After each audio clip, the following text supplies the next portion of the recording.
Jaruman Kannywood TV, barkanmu da kasancewa da wannan channel ɗin tamu mai albarka. A yau ne muka ji labarin cewa an kama wasu hotuna na Safara'u ta kwana 90.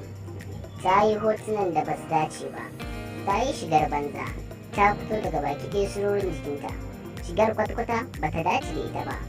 To sai dai kuma ita ta fito a fili ta mai da martanin cewa waɗannan hotuna ba nata bane ba. Ta ce ba za ta aikata haka ba, wannan shigar ma ba za ta iya irin ta ba. Sai dai kuma ita ta ce ku ziyarci shafukanta na Instagram, Facebook, Twitter da dai sauransu. A nan ne za ku iya tabbatarwa shin cewa ita ɗin ce ko kuma ba ita bace ba. To don tabbatar da haka sai ku dinga bibiyar mu ta shafukanmu na YouTube domin samun shirye-shiryenmu da zarar mun tsora. Kada ku manta ku danna mana subscribe, kana ku danna mana alamar ƙararrawa